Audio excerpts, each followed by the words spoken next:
नमस्कार दोस्तों। आज स्टार्ट करें एक चार्ट से लेकर के। और चार्ट से मैं क्यों स्टार्ट कर रहा हूँ, क्योंकि ये इस स्टॉक को देखेंगे, इस चार्ट को खास के देखें तो चार्ट ने लगातार क्या दिखाया है, डिविडेंड पेइंग कंपनी दिखाई है। और डिविडेंड पेइंग कंपनी के बावजूद भी इसकी पोटेंशियल बनती नजर आती है पहली स्ट्रेंथ में।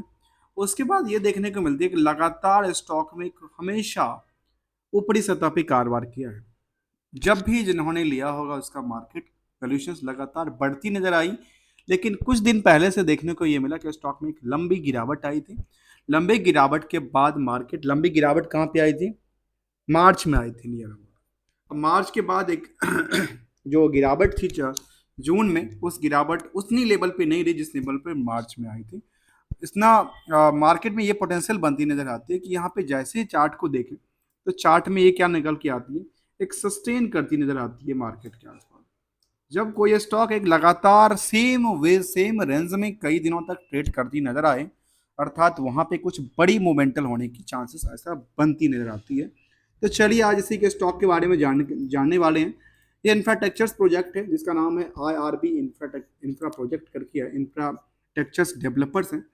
और इसके वेबसाइट पर जब हम विजिट करते हैं तो उन्होंने के पास सबसे ऊपर एक हाईलाइट चलती है और वो कहती है, जो कि हाईवे टू ग्रो और हाईवे के टोल रेवेन्यू की बात करती है, चाहे वो IRB इंफ्रा की बात कर रही हो या इनकी एक ट्रस्ट की बात कर रही हो। कहती है consolidated income of the 2504 crore, growth in the 45% and 43, जो कि नियर दोनों की कंपनी में 45 to 47% का एक वाई वाई हिसाब से देखा जाए तो कहती है कि 29% वाई वाई हमारा ग्रोथ लेवल हुआ है अप्रैल 24 तक का। ये डेटा निकला है कहाँ पे, टोल के बेसिस पे। तो चलिए इस कंपनी के बारे में जानकारी लेने वाले हैं, क्या कि कंपनी करती क्या है। कंपनी के बारे में देखिए, कहती है India leading and the largest integrated multinational transport infrastructure development in highway sector. अर्थात ये हाईवे सेक्टर पे क्या करती है, टोल का काम करती है या इंफ्रास्ट्रक्चर प्रोजेक्ट बनाती है।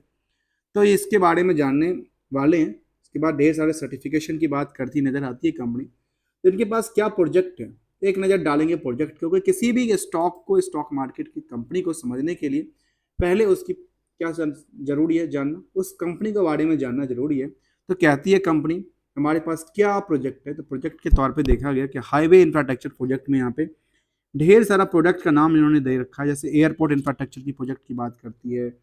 इसमें देखा गया कि जो कि BOT प्रोजेक्ट है इनके पास, उसमें क्या Ahmedabad Vadodara 6 lens express way है गुजरात के अंदर। फिर एक आती है मेरठ बदौ वधौन 6 लेन्स एक्सप्रेस वे है, जहाँ की उत्तर प्रदेश के अंदर है। इनकी प्रोजेक्ट की कॉस्ट और ईयर भी देखा है कि एक कंसेशन पीरियड 25 साल का है, 30 साल का है। मतलब ये प्रोजेक्ट बनाती है और वहाँ पे शायद टोल लगाती है, टोल लगा के अपने साथ पैसा वसूलने का कामकाज करती होगी।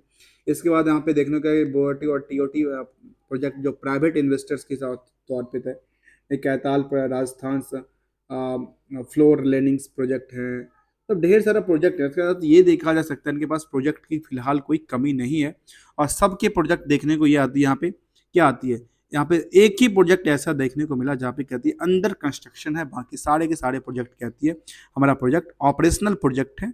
इसके बाद देखा जाए एयरपोर्ट की तरफ तो ये भी कहती है ऑपरेशन एंड मेंटेनेंस की बात कहती है, वो भी सारे के सारे ऑपरेशनल प्रोजेक्ट इनके पास है।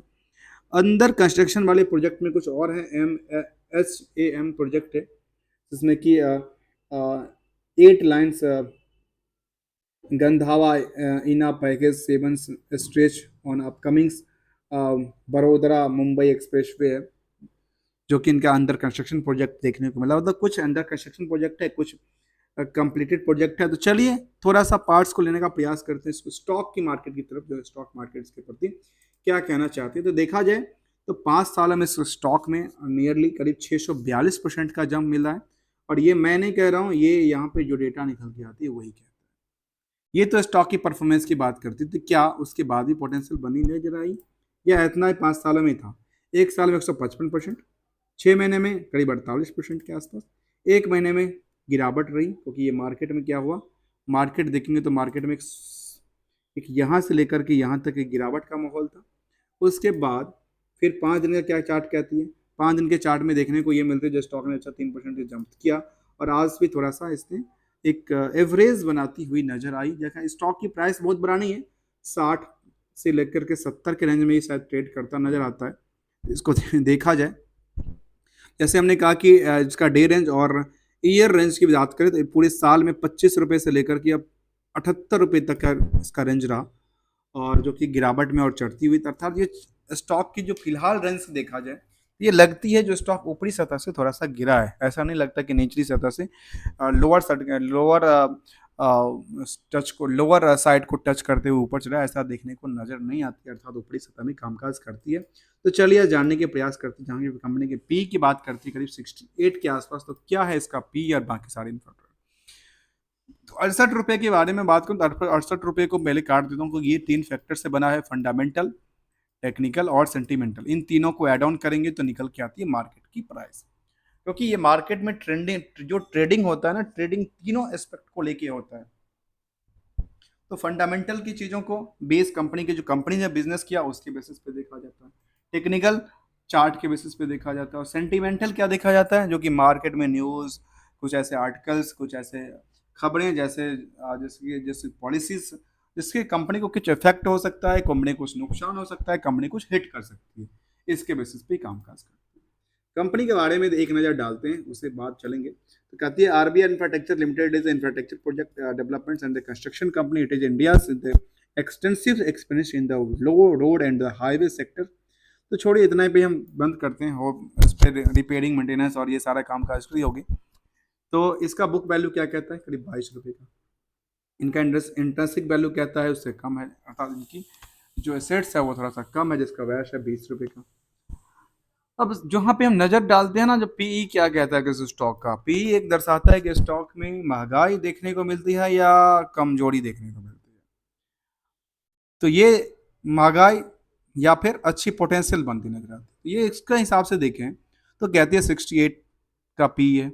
और पी बेसिकली डिपेंडेंसी कहाँ से होती है, करंट मार्केट प्राइस को अर्निंग पर शेयर से डिवाइड करेंगे तो निकल के आती है।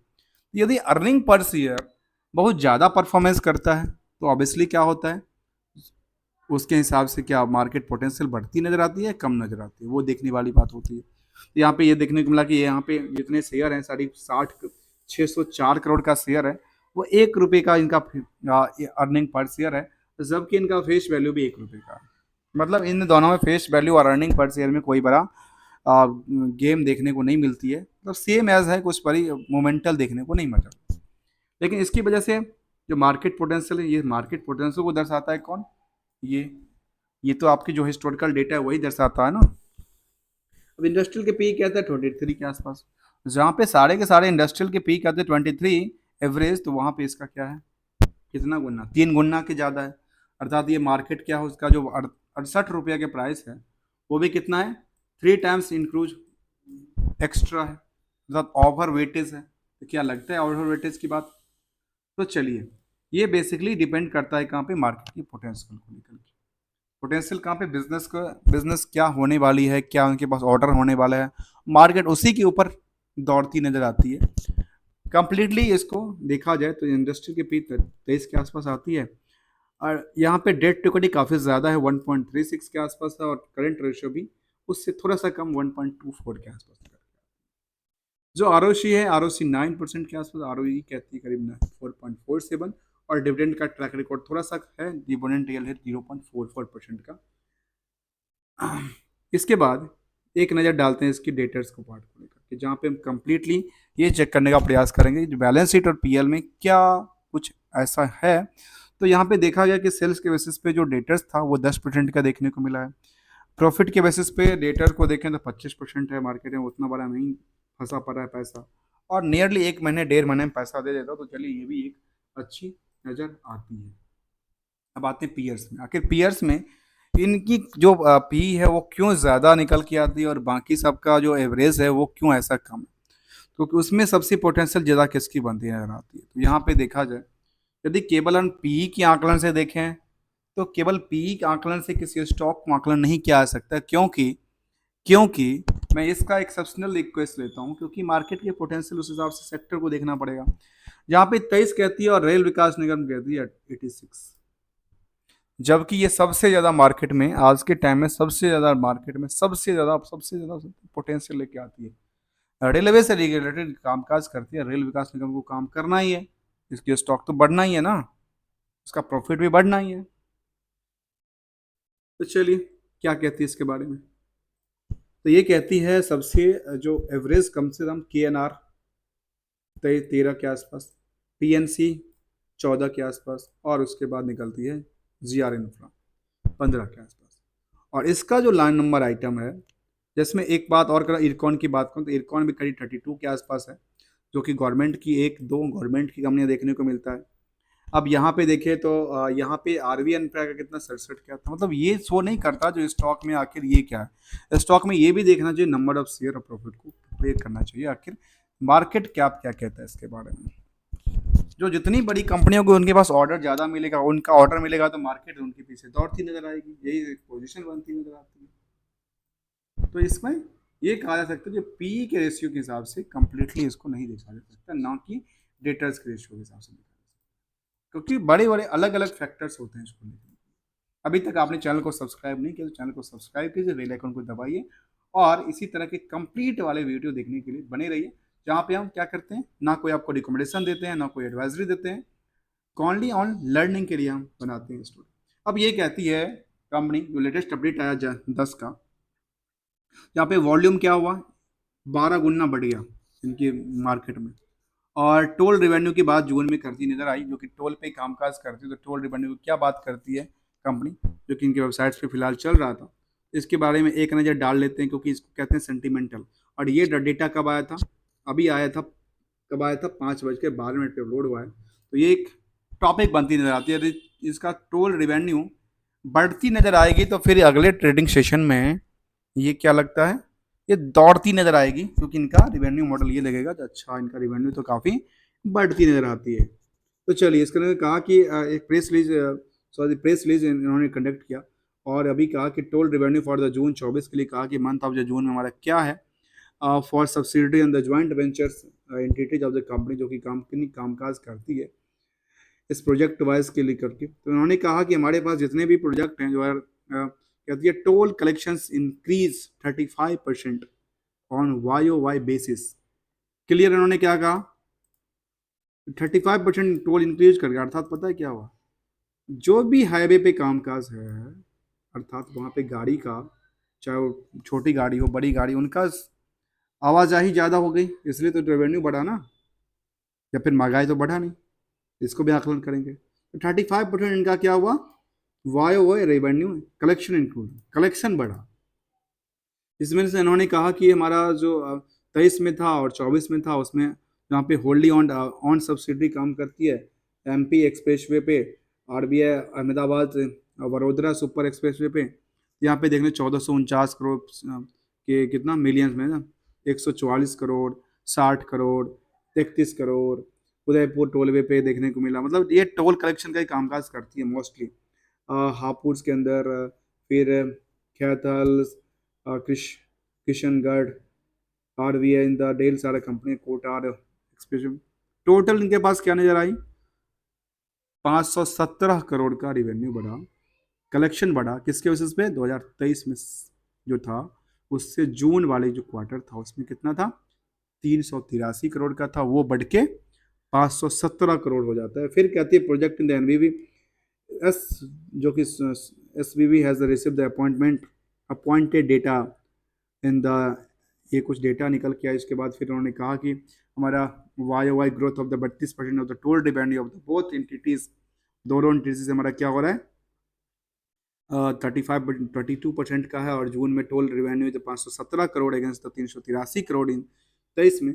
और Q1 FY जो 25 का है, toll revenue is 1556 crore as against 1153 crore in the, कब, 2024 के हिसाब से ये कितना होती है, 1556 करोड़ का टोटल टोल रिवेन्यू निकल के आती नजर आती है। ये कंपनी का क्या था, कंपनी की पोटेंशियल यही नजर आती है इनके पास क्या, यदि रिवेन्यू 35% बढ़ती है तो मार्केट तो 35% से ज़्यादा बढ़ती नजर आएगी ना। अब इसलिए है क्योंकि वहाँ पे ट्रेंड और क्या बनेगा, अच्छा मार्केट ये है, और मार्केट के बेसिस पे जिस हिसाब से बढ़ती नजर आती है लगातार बढ़ती जाएगी। तो ये इसके लिए क्या था, एक अपडेट था। एक सेट का भी अपडेट निकल के आया था, कुछ केस वगैरह चल रहा था इनका, कुछ सेट को लेकर के। तो कभी कहती है substantial acquisition of the share and takeover की बात करती नजर आई, और उन्होंने कहा कि 17/12 का अपडेट था उसके बारे में, ऐसा कुछ कुछ अपडेट की बात करती है।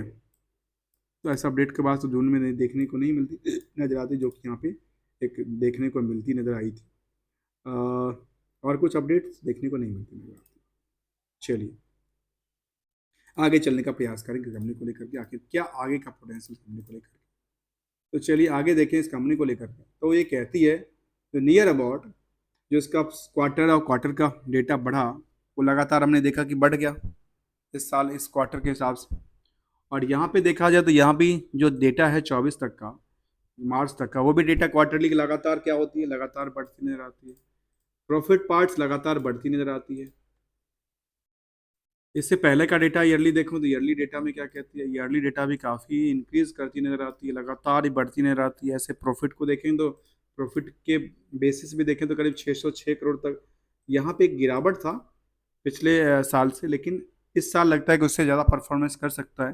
तो कई बार कुछ गिरावट का माहौल देखने को मिला, इसको टॉप नहीं कर सकते, क्योंकि देखो कि इस ईयर ऑफ ईयर में देखें तो कई बार इसमें गिरावट का देखने को मिला। 117 करोड़ तक आ गया था, जहाँ पे 700 करोड़ तक का था उसका, उसको प्रॉफिट कम हो जाता है। ये कुछ इंसेंटिव प्लान थी ना शायद, बीच में शायद टोल शायद बंद कर दिया गया था, ऐसा कुछ प्रोविजन था। उसके बाद फिर इनका ऐसा रिवेन्यू, जबकि कौन से साल का, 2021 का बात है ना, 2021 का। तो 2021 में लगता है कि मार्च में इसका टोल का कुछ ऐसा गवर्नमेंट की कुछ इंसेंटिव प्लान थे जिसमें टोल को बंद किया गया था कुछ टाइम फ्रेम को लेकर के, इसलिए वहाँ पे शायद टोल कलेक्शन ही नहीं हुआ होगा, तो फिर वो इनका प्रॉफिट की पार्ट कम हो गई होगी। टोल कलेक्शन तो हुआ था वैसे यहाँ के, पिछले साल से अच्छा परफॉर्मेंस देखने को मिला था। ये इसका डेटा था। इसके बाद हम देखें इसका कुछ और पार्ट्स को लेकर के इन्वेस्टमेंट पार्ट में देखने का प्रयास करेंगे। अब इनका ये जो कंपनी है इसमें पता है एक चीज़, इनके पास डेटर्स रेवेन्यू बहुत, डेटर्स डेट बहुत कम होगा, एक एक महीने का डेटर दे दिया। अब आते हैं कहाँ पे, पता है, रेवेन्यू मॉडल के ऊपर। उससे पहले कॉर्पोरेट एक्शन में एक नज़र डालने का प्रयास करते हैं। और कॉर्पोरेट एक्शन में क्या कहती है, स्टॉक ने जहाँ पे देखिए एक साल के चार्ट को हम यहाँ पे लें बीएससी के ऊपर, तो ये क्या दर्शाना चाहते हैं, एक साल के चार्ट में क्या दर्शाने चाहती है।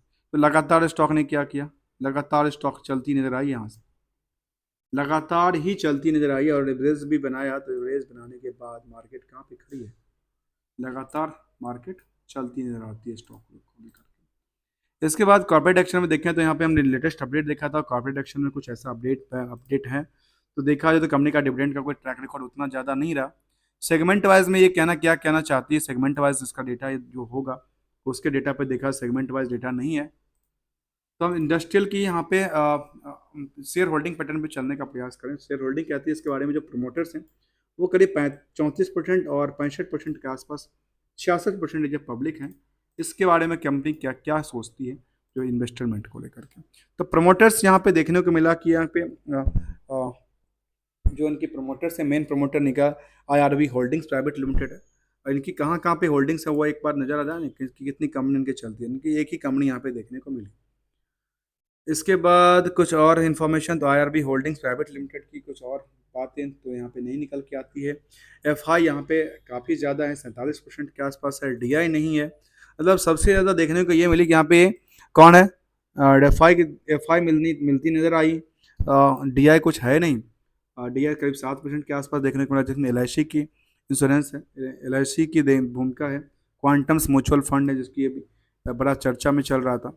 ऐसे ही पब्लिक के पास 10% होल्डिंग, और पब्लिक में 10% के रिटेल्स कितने हैं, तो रिटेल में देखने को मिलता है करीब करीब 7 एक 8 9% के आसपास रिटेल देखने को मिलता है, जहाँ पे 2 लाख और 2 लाख से ज़्यादा की इन्वेस्टमेंट करके चलती नजर आए, चाहे वो ट्रेडिंग का हो या इन्वेस्टमेंट का हो। तो एज कट ऑफ डेट का होगा, आज का यदि जून का डेटा आए तो अच्छी बात है, फिर उसको एक नज़र डालने का प्रयास करेंगे जून के डेटा में, तो क्या कहना चाहता है जून के डेटा।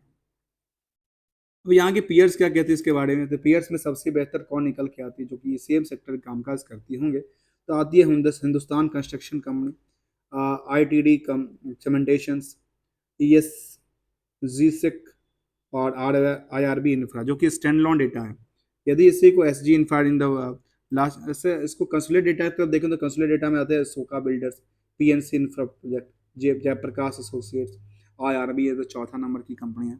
लेकिन किसके मामले में, यदि प्रॉफिट के मामले में देखेंगे तो प्रॉफिट के मामले में लगता है कि उससे बेहतर।